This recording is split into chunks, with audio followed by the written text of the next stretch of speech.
Allah Azza wa Jal starts with, men take care of women. And you were expecting that Allah will say, women, therefore do this. But instead of saying women, He said, فَالصَّالِحَاتِ. Then as a result, therefore, good women, He doesn't even say women, He says good women, as if Allah expects the first thing for women to be is good. Not even women anymore. You must be good. And what does good mean in Arabic? The word salih comes from sulh. Sulh means the opposite of fighting, the opposite of corruption. Actually, when there's a conflict, then you want to make peace between two sides, you do sulh. Meaning, such wives are the source of ending all conflicts in the family. They are a source of peace and reconciliation. They are the reason tempers go down. They are the reason voices are lowered. They are the source of calm. They are the voice of reason. They're the source of reform. If there is a conflict or some kind of tension, the first place that the husband looks to when he turns to her, things are going to settle down, is going to be the wife. For some of you are like, seriously? Because you're telling me that the place where all the fighting starts from is the place where it's supposed to end? Because I don't have any other raised voices in my house except hers. And nobody else is angry in my house except her. The men don't take care of their end, and women don't take care of their end. And they become a source of great tension and conflict. Allah starts by saying that they are a source of reform. They are settled, they are calm, they're actually peace themselves, goodness themselves. They are the removal of all sorts of tension. That's the first quality.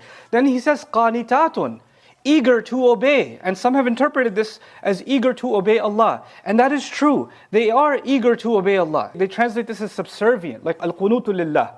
That qunut belongs to lillah. And Allah says, qumu lillahi qanitin, meaning have qunut, meaning have this kind of eagerness to obey only for the sake of Allah. What's that doing here? Because if one side was men should do this for women, you expect the rest of it to be women should do this for men.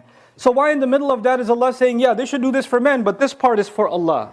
Well, the reason that's there is because women should remember that when they are being a source of calm, and when they are providing peace and sakina in the household, they need to realize the only one who can keep a household calm is them. And the only one who can truly set it on fire is them. Like in your home you have an air conditioner control that controls the temperature. Women control the emotional temperature of a household. They control it. And they better keep it cool, because this is an act of them obeying Allah Himself. This is out of their eagerness to obey Allah. They need to become a source of calm.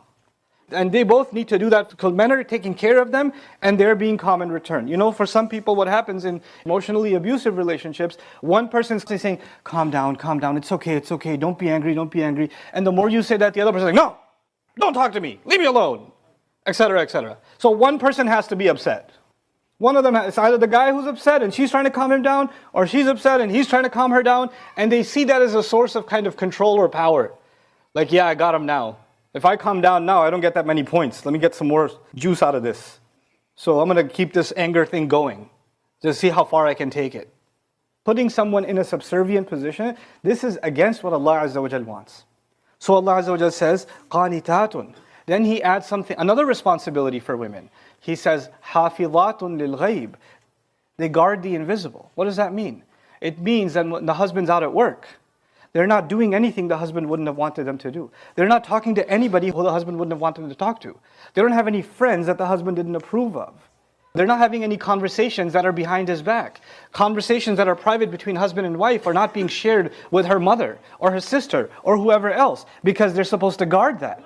There's a privacy between a husband and a wife. And now if there's an abuse situation and he's beating you or he's cussing you or he's doing some crazy things to you, then you need to get somebody who can actually help. Not just somebody to talk to, but somebody who can come in and intervene. That's talked about in the surah later on. But when it becomes a habit, I just need to talk to somebody, and you're just railing on the husband, or you're sharing things that he asked you to keep private, or you have connections or friends or associates or company, or you're going to places where he would never have wanted you to go to. Had he seen you there, he would have been really upset or really hurt, and you're still doing that anyway, and in your head, well, he didn't find out, so it's okay. Allah says, hafidhatun lil ghayb.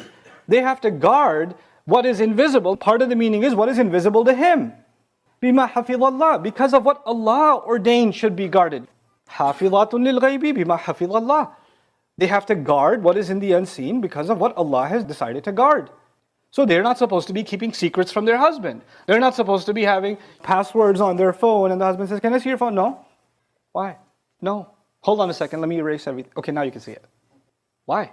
The private life of a wife is actually completely shared. You are their libas, they are your libas. There are no secrets between husband and wife. You're supposed to be completely open with each other. Rasulullah sallallahu alayhi wasallam would share secrets with his wives. With asarra an-nabiyyu ila ba'di azwajihi haditha. When he shared a secret with his spouse. In his most private and most difficult moments, he turned to her. If you can't be each other's clothes, you know when somebody's wearing clothes, there's nothing between the clothes and your body, is there? Have no secrets between yourself and them. That's the description of a spouse, a husband and a wife. So when you're not able to guard that, and what is meant to be just for the husband, and what is meant to be just for the wife is going somewhere else, then that's a violation of what women are supposed to do. فَالصَّالِحَاتُ قَانِتَاتٌ حَافِظَاتٌ لِلْغَيْبِ بِمَا حَفِظَ اللَّهِ.